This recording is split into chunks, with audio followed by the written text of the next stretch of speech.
Tere! Mina olen Maurus Eesti keele ja kirjanduse toimetaja Maarja Valk. Peagi on põhjust rõõmustada.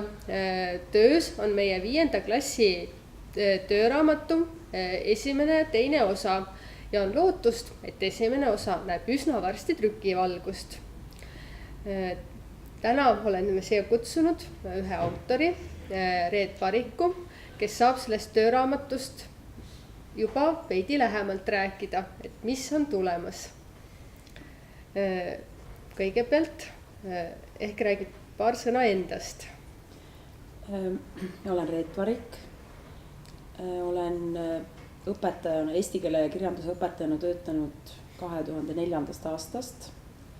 Momendil töötan Tallinna Reaalkoolis, varem olen töötanud Saaremaa Gümnaasiumis ja Kadrioru Saksa Gümnaasiumis. Tegelikult ei ole selles õppeastmes varem tööraamatut ilmunud. Klassikaline kombinatsioon on ikkagi õpike töövihik. Tõepoolest, see on uus formaat ja koolis siiani olen ka mina õpetanud ikkagi nii-öelda traditsioonilisel viisil õpiku ja töövihiku järgi. Aga mingi hetk tekkis ka tunne, et justkui nagu mingisugused ülesanded jäävad tähelepanuta, et seda materjali on võib-olla õpiku ja töövihiku peale äkki liiga palju ja kompaktsem ja mugavam on kindlasti, kui see materjal on ühtede kaante vahel. Et sellepärast nii mina kui siis kaasautor Kaja Männiga selle ideega kaasa tulime. Meil ei ole nüüd reaalset materjali, mida sirvida, aga mis on see, mida sa võid juba praegu tööraamatu struktuuri puhul välja tuua, et kuidas tööraamat on struktureeritud või üles ehitatud, mis on need? No meie põhiline idee, mis kannab siis nii seda esimest kui teist osa, on see, et see oleks hästi Eestimaa keskne ja hästi tekstikeskne.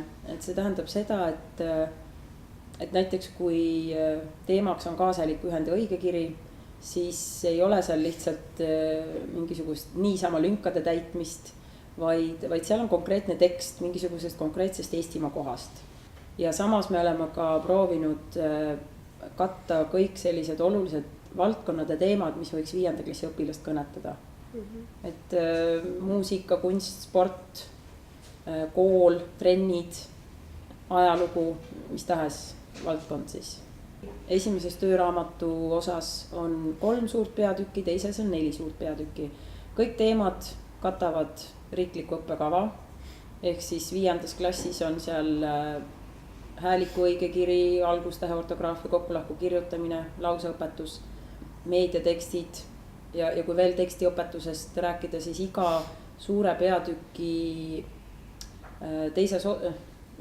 peatüki lõpus on siis ka suur tekstiõpetuse plokk, kus on ka riiklikus õppekavas olevad teemad, arutluse kirjutamine, kirjeldav, jutustav kirjand, meediatekstid ja siis need ülesanded ja harjutused me valisimegi selle alusel, et me jagasime kõigepealt nii-öelda Eestimaa piirkondad ära.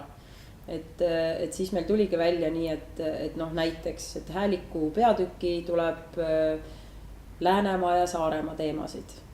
Või siis see, et lauseõpetuse peatüki tuleb näiteks Võrumaa teema. Ja mis tegelikult jällegi toob juurde selle sama lõimingu teema, millest tegelikult mulle tundub on Mauruse pea kõikide õpikute juures juttu olnud. Et see eritust algklassides ka pöörata suuremat tähelepanu lõimimisele, aga kui palju teadlikult te ise seda jälgisite, et seda lõimingut? No siiski ikkagi üsna palju oleme seda jälginud, et õpilane saaks arendada erinevaid pädevusi, siis on meil nendes samades funktsionaalse lugemise testides on selliseid küsimusi, mis kohati on näiteks selline ülesanne, et ta peab mingi matemaatilise tehte seal tegema, siis ta peab mingisugused teadmisi nii-öelda valdama ajaloost. Et me oleme neid eri õppeaineid siiski sinna tekstidesse päris palju sisse pannud. Tänapäevane muutuv õpikäsitlus räägib järjest enam ka digiõppest. Kui palju sellele on tööraamatus tähelepanu pööratud?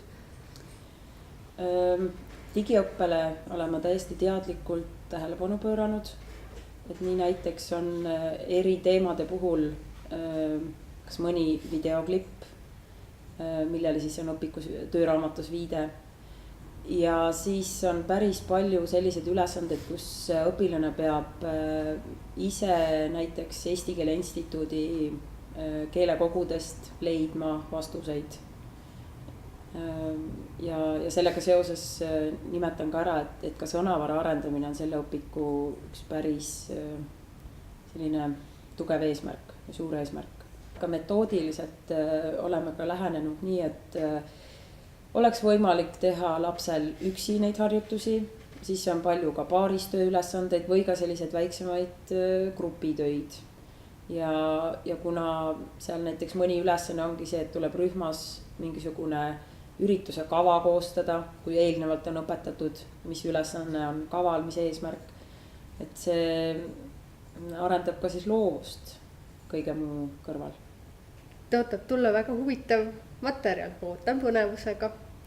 Loodan, et meie koostöö jätkab 6. klassiga. Ja aitäh tulemast. Aitäh kutsumast.